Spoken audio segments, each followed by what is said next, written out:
à cela.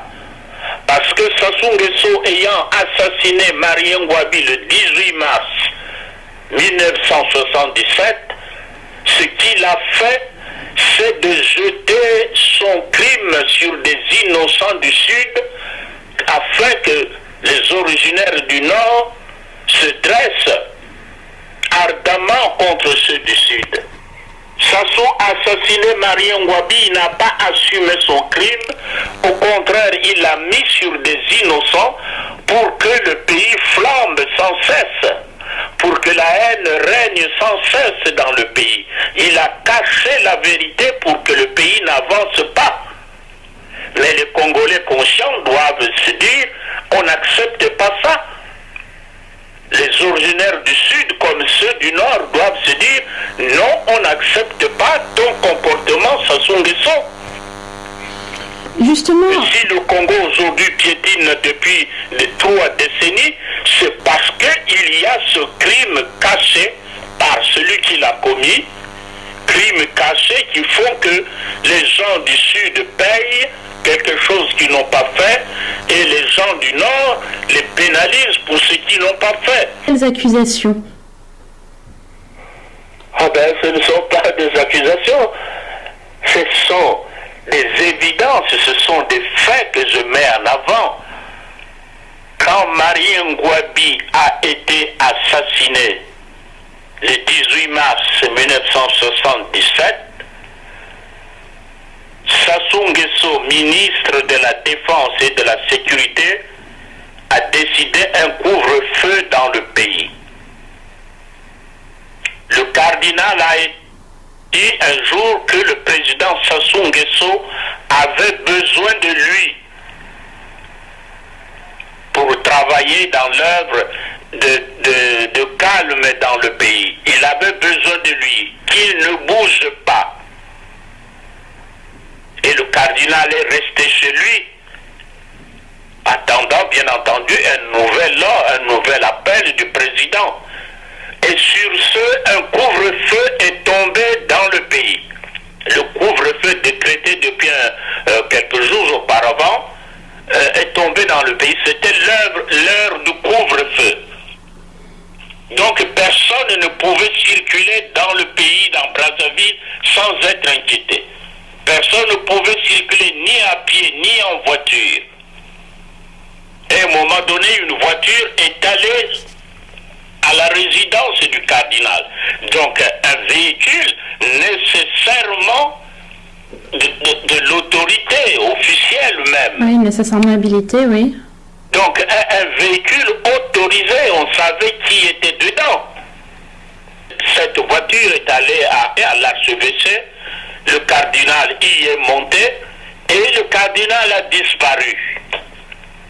On ne peut pas dire que c'était un véhicule de brigands, sinon ceux qui veillaient au couvre-feu allaient l'arrêter.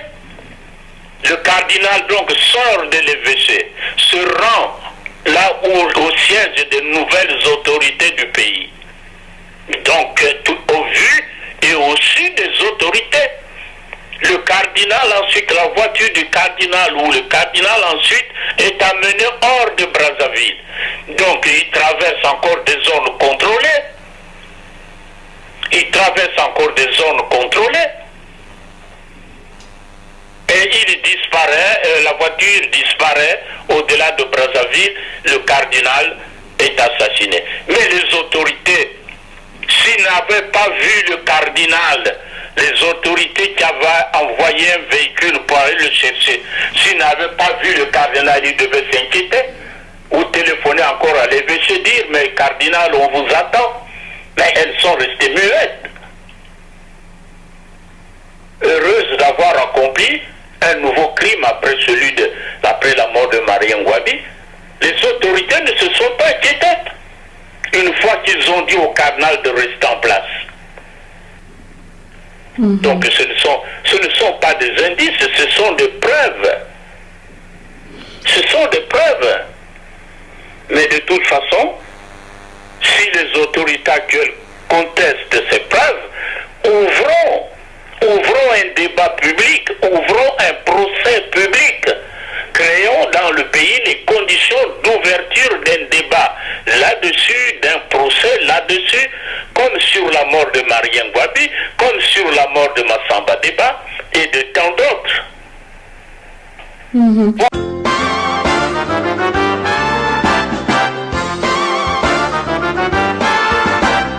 Aujourd'hui c'est la fête, c'est ton anniversaire. Je pense à toi, chante avec moi, joyeux anniversaire. Happy birthday, happy birthday, happy birthday to you. Encore un an qui est déjà passé, tu vois ami, tu n'es pas oublié. On te souhaite une très bonne santé, levant nos verres pour sceller l'amitié. Aujourd'hui c'est la fête, c'est ton anniversaire. Je pense à toi, chante avec moi, joyeux anniversaire. Bonjour, maître Moudileno Massingo. La dernière fois que nous nous sommes entretenus, c'était en octobre dernier au cours de l'émission L'invité du mois, et nous avions promis à nos auditeurs de vous rendre hommage à l'occasion de vos 80 ans. Donc ça y est, nous y sommes. Joyeux anniversaire, maître Moudileno. Vous célébrez donc aujourd'hui, le 11 mars 2013, vos 80 ans. Alors dites-nous, qu'est-ce que cela vous fait d'avoir ce grand âge ? Je suis heureux d'avoir ce grand âge et je pense que d'autres années vont s'y ajouter. Ah, on vous le souhaite, oui, bien entendu. Souvent, les anniversaires sont souvent l'occasion des introspections. Quel bilan tirez-vous de votre vie ? Eh bien, nous sommes aujourd'hui le lundi 11 mars.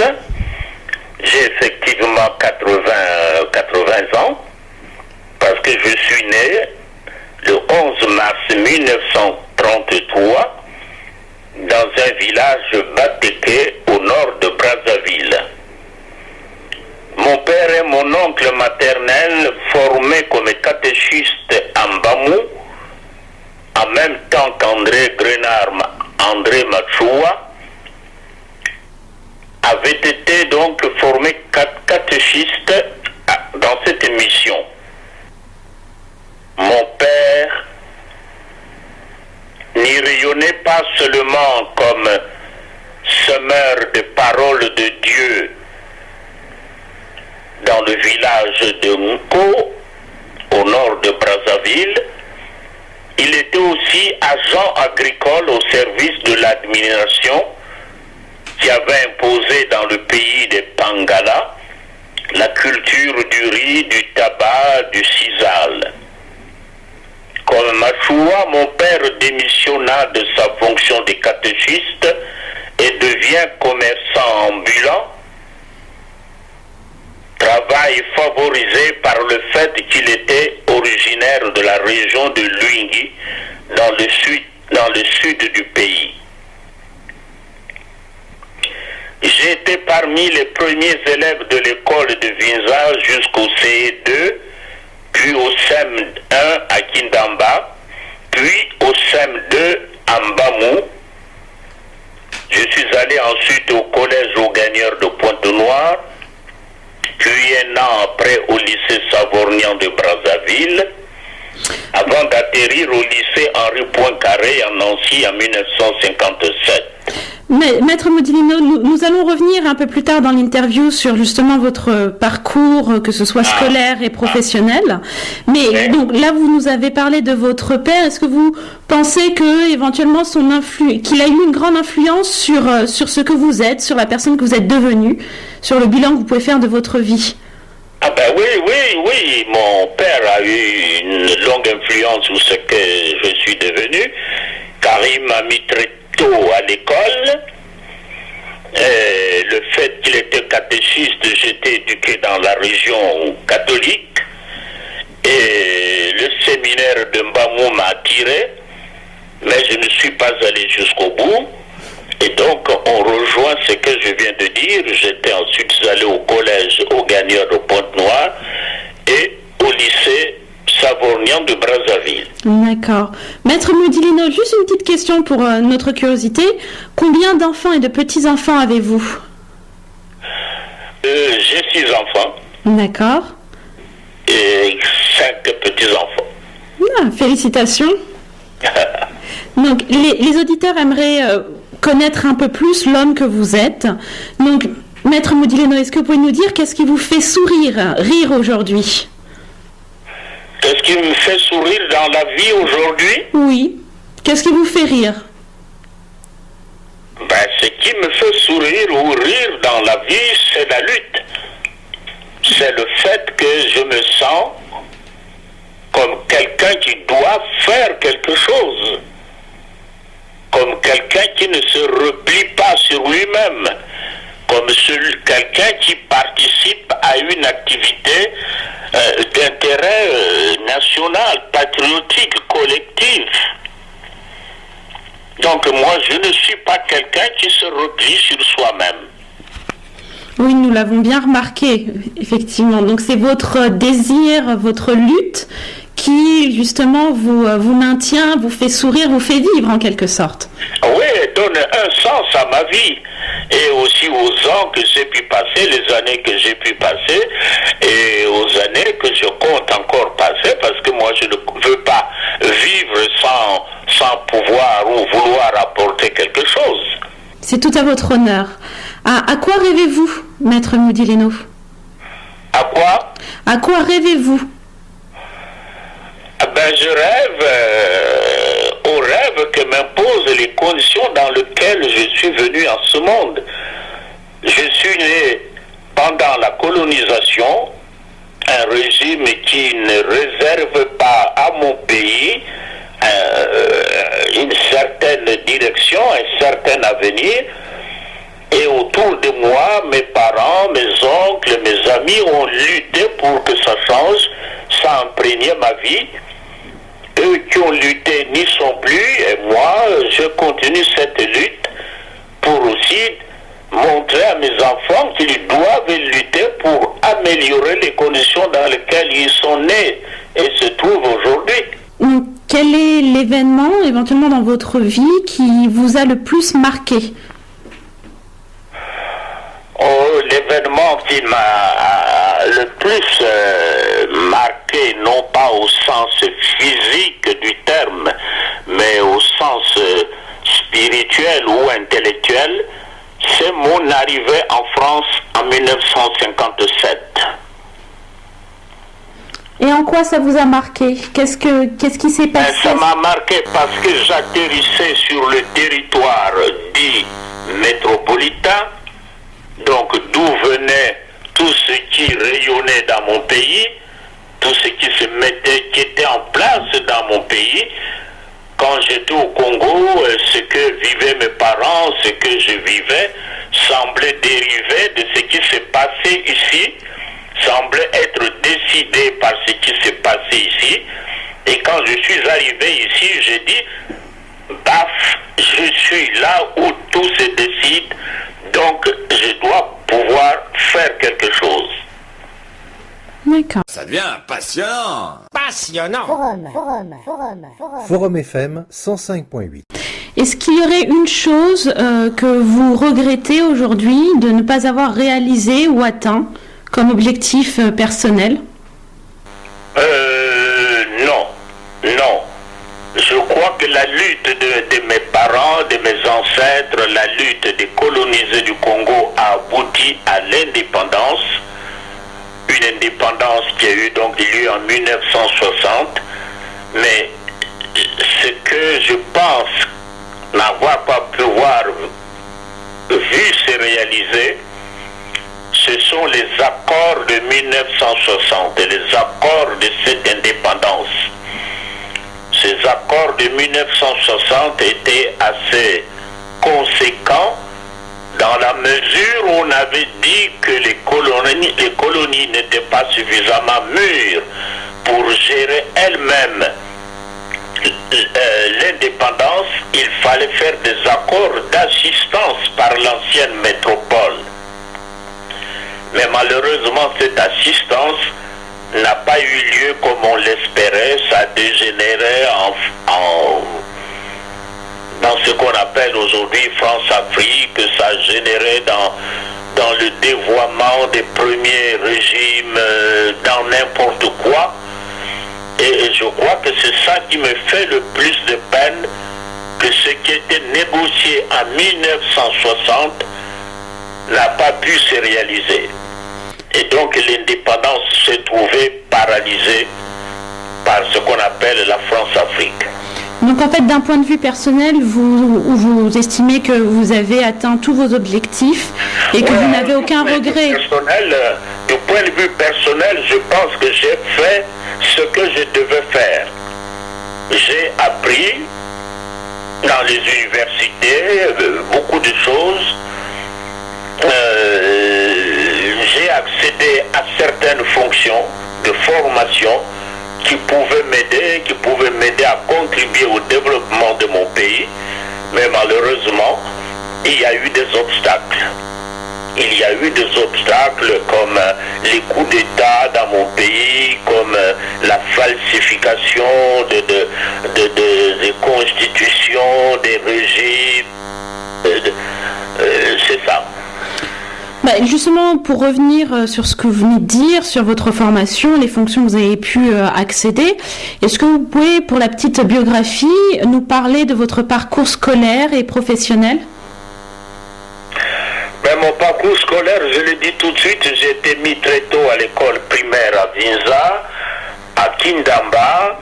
Je suis allé au petit séminaire de Mbamou, au collège aux Gagnères de Pointe-Noire, au lycée Savorgnan. Je suis arrivé au lycée Henri Poincaré en 57 à Nancy. J'ai préparé l'école de la France d'outre-mer.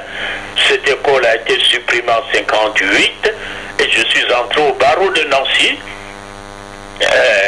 Au sortir du barreau de Nancy, je suis retourné à Brazzaville, au barreau de Brazzaville, avec des collègues de Nancy et de la mer de Moselle.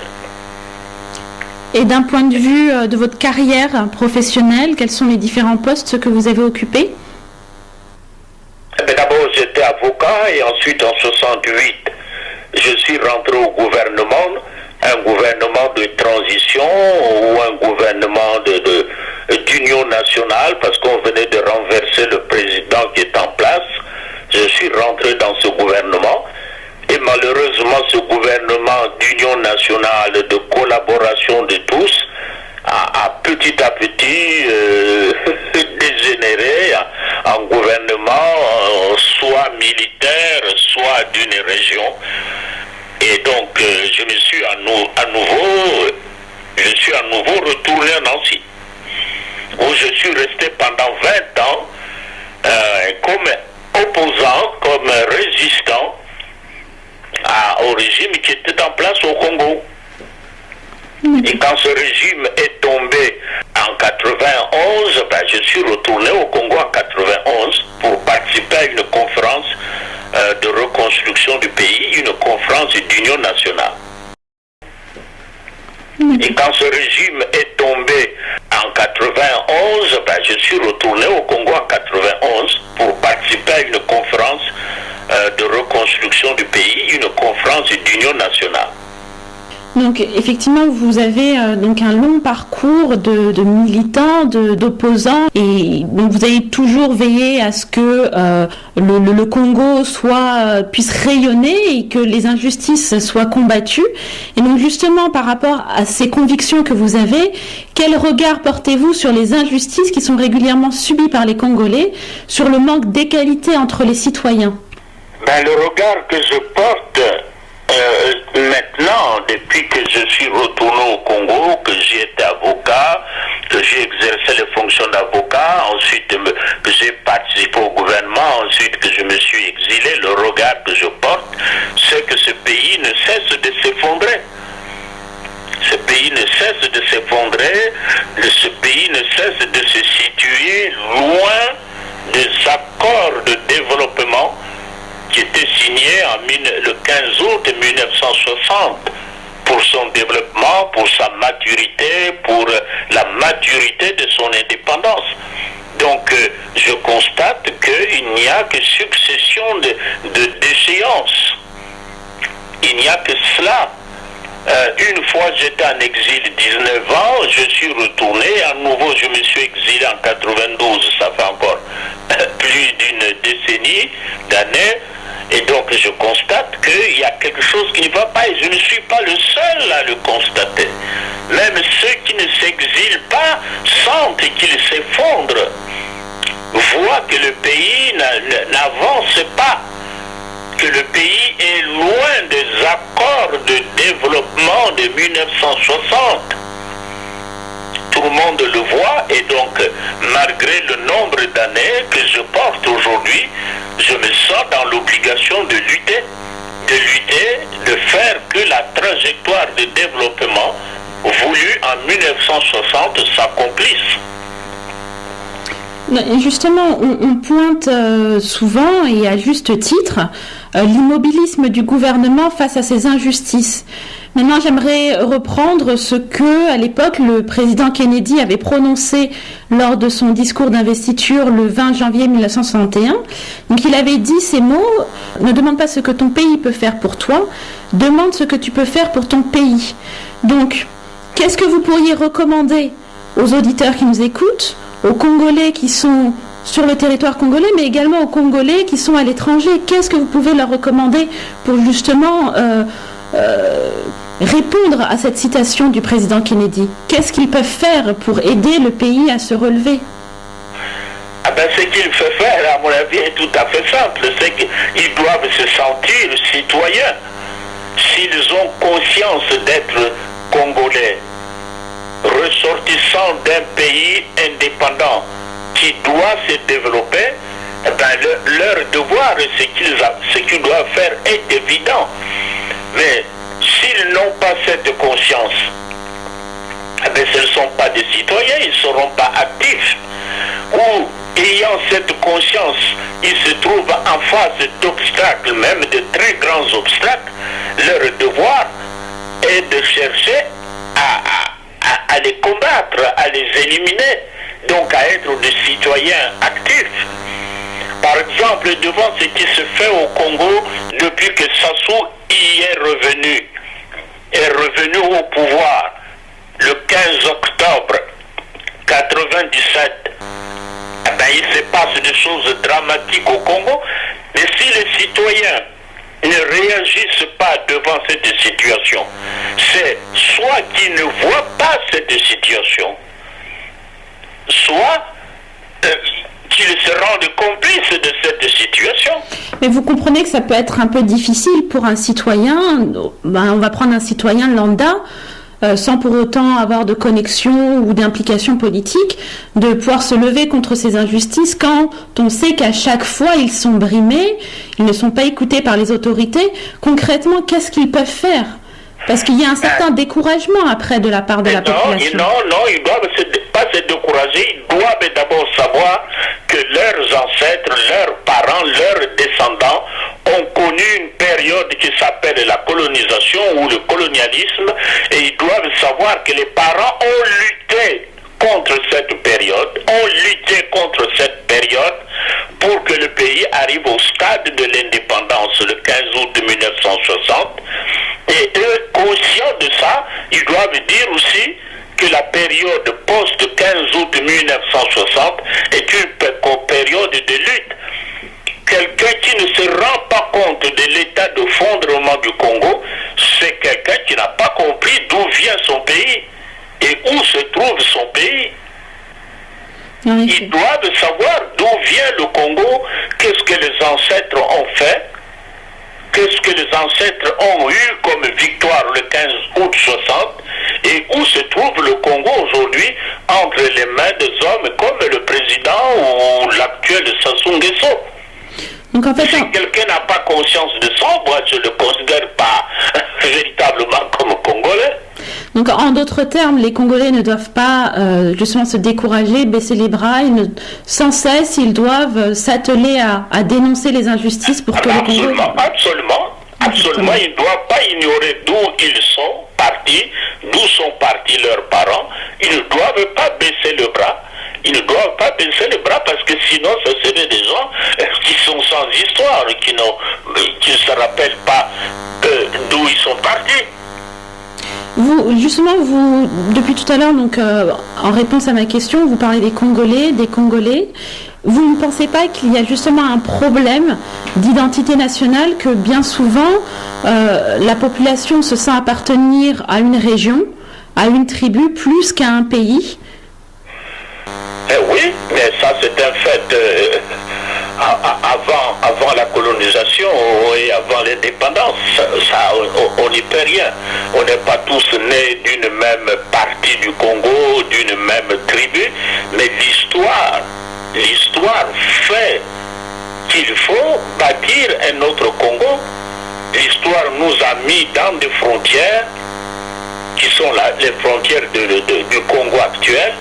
L'histoire nous a appris que pour mieux vivre et bien vivre dans ces frontières, il faut un État, il faut un esprit national, il faut un développement. Il faut s'attacher à ça. Il faut s'atteler à ça. Parce que sinon vous n'aurez pas d'histoire, sinon vous allez encore retourner avant les frontières actuelles, vous allez contester les frontières actuelles, vous allez nier le sentiment de Congolais et le monde va vous regarder comme je ne sais quels individus sans conscience de l'histoire. Donc justement, effectivement, le fait qu'on soit du nord, du sud, de l'est ou de l'ouest, ça importe peu. On est tous du même pays, du Congo, et c'est derrière cette unité nationale que les Congolais doivent se retrouver. Et c'est là qu'ils devaient se retrouver, mais malheureusement, il y a des gens qui ne veulent pas que cela soit ainsi. Malheureusement, il y a des régimes qui font que cela ne soit pas ainsi. Par exemple, le régime de Denis Sassou Nguesso ne travaille qu'à cela. Parce que Sassou Nguesso ayant assassiné Marie Ngouabi le 18 mars 1977, ce qu'il a fait, c'est de jeter son crime sur des innocents du Sud afin que les originaires du Nord se dressent ardemment contre ceux du Sud. Sassou a assassiné Marie Ngouabi, il n'a pas assumé son crime, au contraire, il l'a mis sur des innocents pour que le pays flambe sans cesse, pour que la haine règne sans cesse dans le pays. Il a caché la vérité pour que le pays n'avance pas. Mais les Congolais conscients doivent se dire, on n'accepte pas ça. Les originaires du Sud comme ceux du Nord doivent se dire, non, on n'accepte pas ton comportement, Sassou Nguesso. Justement. Si le Congo aujourd'hui piétine depuis 3 décennies, c'est parce qu'il y a ce crime caché par celui qui l'a commis, crime caché qui font que les gens du Sud payent quelque chose qu'ils n'ont pas fait et les gens du Nord les pénalisent pour ce qu'ils n'ont pas fait. Alors, résultat, ceux du Sud ne font que rêver de revanche, ne font que rêver le jour où ils arriveront au pouvoir pour rendre l'appareil aux gens du Nord. Alors, c'est la mort du Congo aujourd'hui. Alors, Maître Modileno, vous savez donc qu'avant-hier, samedi 9 mars, à Brazzaville, l'opposition s'est retrouvée, elle a tenu un meeting, et il est ressorti de ce meeting qu'elle exige que des états généraux soient tenus, des états généraux de la nation soient tenus. Que pensez-vous de cette initiative ? Les états généraux, c'est une expérience historique qui a aidé certains pays à sortir de certaines situations, comme en France en 1789, les États généraux ont aidé la France à sortir de sa division en États, État de nobles, État de clergé, État de paysans, tiers États, etc. C'est une expérience qui a sorti des pays à sortir qui a aidé les pays à sortir de certaines tragédies, mais encore faut-il préciser la crise que les États généraux doivent résoudre.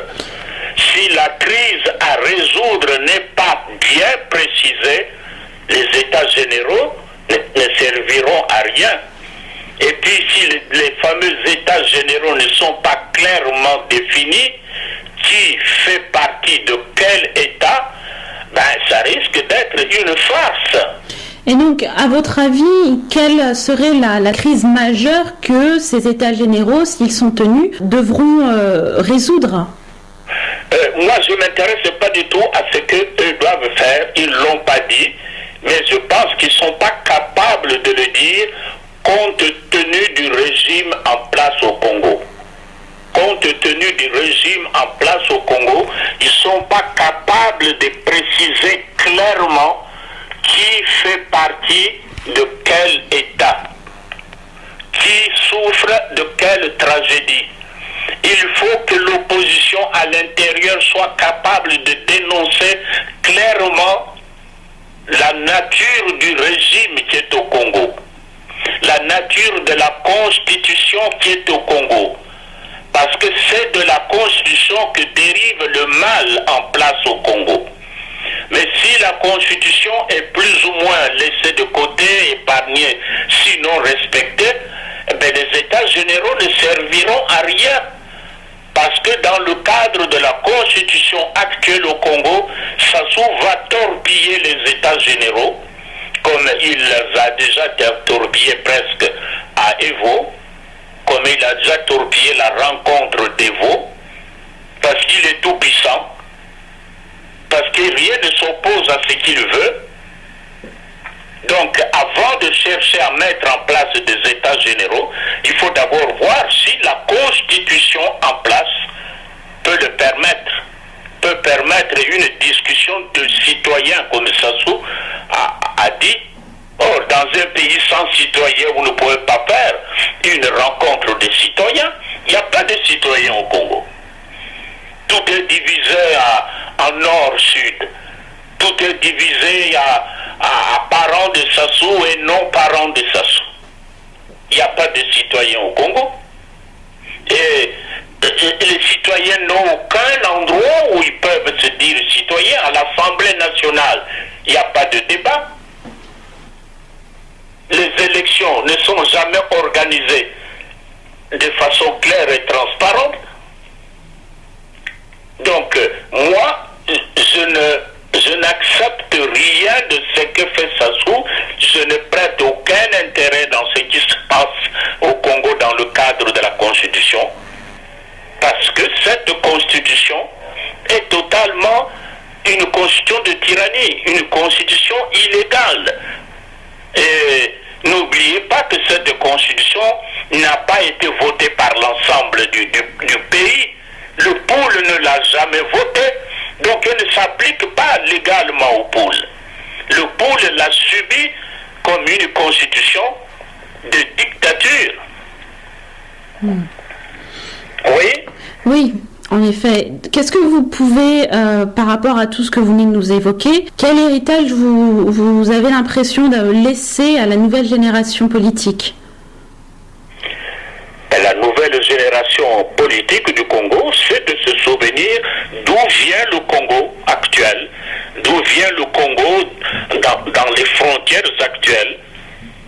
C'est de la colonisation, c'est de la lutte de nos ancêtres contre cette colonisation, c'est de l'accession à l'indépendance, c'est de tout ce que nous avons appris dans les universités sur la façon de construire un État moderne. Nous avons des cadres au Congo, au nord comme au sud, nous avons des cadres, mais ces cadres ne sont pas employés à la construction du pays. Ces cadres sont piétinés par des manœuvres comme celui qui commet un crime et le jette sur l'autre, comme celui qui emmagasine de l'argent dans un lieu appelé trésor public et la nuit va encore tout enlever. Au sein de votre... Voilà la tragédie du Congo. Au sein de votre mouvement politique, est-ce que vous avez un dauphin? Moi, j'ai, fondé un mouvement politique avant la conférence libératrice de 1991. Un mouvement qui luttait à l'extérieur du pays, qui est rentré au Congo dans le cadre cadre de cette conférence, dans le cadre de rêves de démocratie forgés au cours de cette conférence nationale. Mais malheureusement, les acquis de cette conférence nationale ont été trahis par tous les autres partis. À nouveau, le pays s'est effondré. Nous avons mis en veilleuse notre parti en disant qu'on ne peut pas lutter dans le cadre des guerres qui se faisaient, dans le cadre de la victoire remportée par Sassou et mise au service de sa propre personne. Nous avons mis notre parti en veilleuse. Et cela, ça fait 10 ans. Mais on se bat, on est assisté par des pays étrangers, par des amis à travers le monde. Le Congo semble se redresser, notamment depuis que le président François Hollande est arrivé en France et a dit qu'il s'oppose à la France-Afrique. Cela a créé une nouvelle condition, des nouvelles conditions plus exactement en face de nous. Et nous pensons que nous pouvons remettre en place notre parti, remettre en vigueur notre parti dans le climat de redressement du pays que favorise le régime du président François Hollande. Justement, donc là, la France a connu un nouveau président, donc il y a un changement de régime. Et par rapport à vous, votre lutte, votre mouvement politique, quel conseil vous pourriez donner à votre dauphin, si vous en avez un, à vos successeurs, pour justement communiquer, travailler en collaboration avec ce nouveau gouvernement français et cette nouvelle tendance qui s'installe en France de lutter contre la France-Afrique? Les du parti mis en veilleuse ne se sont pas découragés. La preuve, il y a ceux qui luttent au grand jour, ceux qui contestent au grand jour le régime de Sassou Nguesso, même à l'intérieur du pays, et surtout à l'intérieur du pays. Donc je compte sur ceux-là pour relever le parti, pour revenir à la surface. Et parmi eux, il y a un qui se démarque particulièrement selon ce que m'écrivent tous les militants à l'intérieur du pays. Il y a Maître Massengo Tiassé qui se dévoue énormément, qui lutte pour la remise en vigueur du parti. Eh bien, ce n'est pas à moi de le décider, ce n'est pas à moi de le faire vainqueur dans cette voie, c'est aux militants de se rassembler, de dire tu mérites d'être à notre tête. D'accord, entendu. Nous allons donc passer sur un autre sujet qui est un petit peu plus délicat. Vous savez que nous commémorons les 40 ans de la création cardinalice d'Émile Bayayanda. Vous aviez, lors de votre message aux Congolais en janvier dernier, parlé de l'assassinat du cardinal Bayayanda par Denis Sassou Nguesso. Qu'est-ce qui vous permet d'affirmer de telles accusations? Ce ne sont pas des accusations, ce sont des évidences, ce sont des faits que je mets en avant. Quand Marie Ngouabi a été assassinée le 18 mars 1977, Sassou Nguesso, ministre de la Défense et de la Sécurité, a décidé un couvre-feu dans le pays. Le cardinal a dit un jour que le président Sassou Nguesso avait besoin de lui pour travailler dans l'œuvre de calme dans le pays. Il avait besoin de lui, qu'il ne bouge pas. Et le cardinal est resté chez lui, attendant bien entendu un nouvel appel du président. Et sur ce, un couvre-feu est tombé dans le pays. Le couvre-feu décrété depuis quelques jours auparavant est tombé dans le pays. C'était l'heure du couvre-feu. Donc personne ne pouvait circuler dans le pays, dans Brazzaville, sans être inquiété. Personne ne pouvait circuler ni à pied, ni en voiture. Et à un moment donné, une voiture est allée à la résidence du cardinal. Donc un véhicule nécessairement de l'autorité officielle même. Oui, nécessairement habilité, oui. Donc un véhicule autorisé, on savait qui était dedans. Cette voiture est allée à l'archevêché, le cardinal y est monté et le cardinal a disparu. On ne peut pas dire que c'était un véhicule de brigands, sinon ceux qui veillaient au couvre-feu allaient l'arrêter. Le cardinal donc sort de l'évêché, se rend là où au siège des nouvelles autorités du pays. Donc au vu et au su des autorités. Le cardinal ensuite, la voiture du cardinal ou le cardinal ensuite est amené hors de Brazzaville. Donc il traverse encore des zones contrôlées. Il traverse encore des zones contrôlées. Et il disparaît, la voiture disparaît au-delà de Brazzaville, le cardinal est assassiné. Mais les autorités, s'ils n'avaient pas vu le cardinal, les autorités qui avaient envoyé un véhicule pour aller le chercher, s'ils n'avaient pas vu le cardinal, ils devaient s'inquiéter ou téléphoner encore à l'évêché, dire mais cardinal, on vous attend. Mais elles sont restées muettes. Heureuses d'avoir accompli un nouveau crime après la mort de Marie Ngouabi, les autorités ne se sont pas inquiétées une fois qu'ils ont dit au cardinal de rester en place. Donc ce ne sont pas des indices, ce sont des preuves. Ce sont des preuves. Mais de toute façon, si les autorités actuelles contestent ces preuves, ouvrons un débat public, ouvrons un procès public, créons dans le pays les conditions d'ouverture d'un débat là-dessus, d'un procès là-dessus, comme sur la mort de Marie Ngouabi, comme sur la mort de Massamba Deba et de tant d'autres. Ça devient passionnant. Passionnant. Forum FM 105.8. Pourquoi la vérité est-elle verrouillée sur ces tragédies?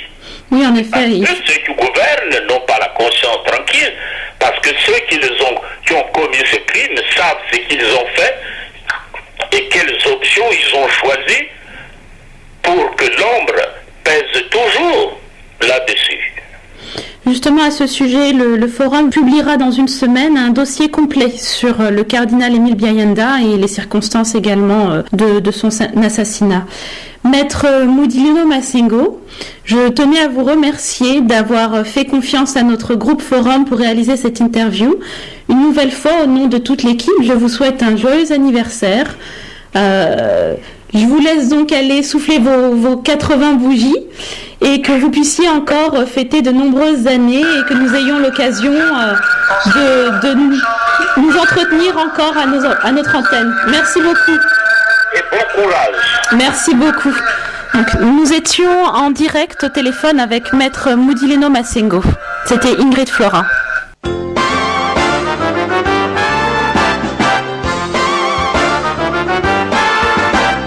Aujourd'hui c'est la fête, c'est ton anniversaire.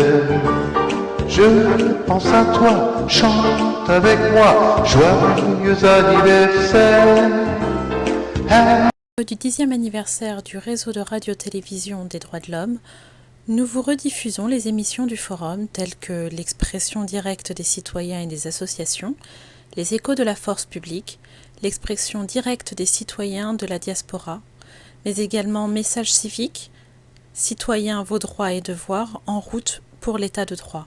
Nous revivrons également des temps forts tels que le mot du président, l'émission L'invité du mois avec Ingrid Flora, moi-même, ainsi que Kiri Kiri et l'artiste et son œuvre avec Kik César et Audran Diomède.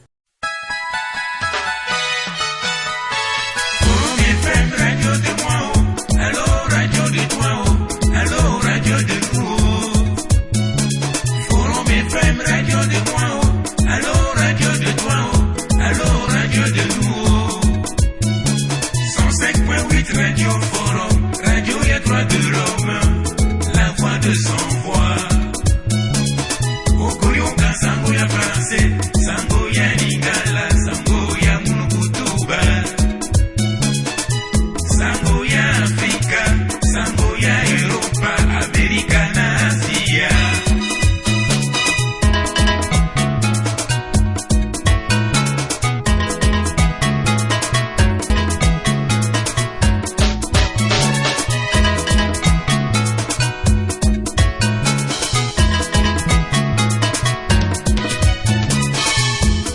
Masengo Tiase Papa, Toku Misi Olelo, Musungi à toi de l'homme. Akopesa Madea na Bana Congo, Pomba Yeba, Tina à toi de l'homme. Adam Sawa Mukuyu Baba, Master Mwana Congo, Bayoka Radio Forum. Radio Forum Yaka chauffé, Matlom Yaka dansé, émission Yakiri Kiri, Ki César. Lokumuna yo Radio Forum, Esengo na motema, Dose Pedi Lelo.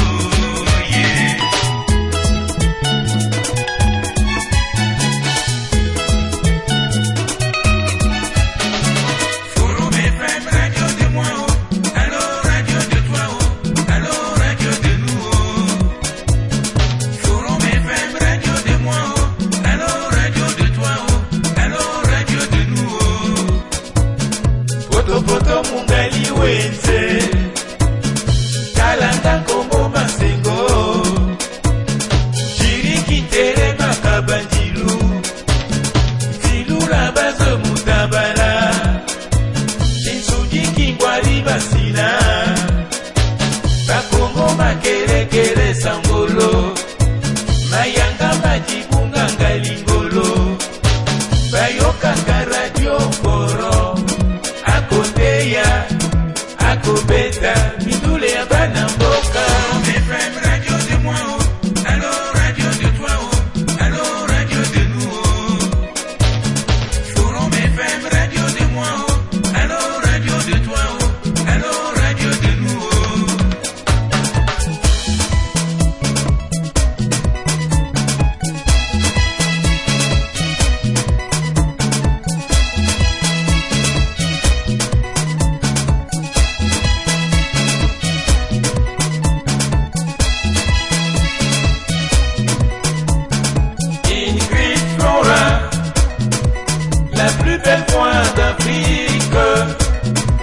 La voix radiophonique de la fille de son père.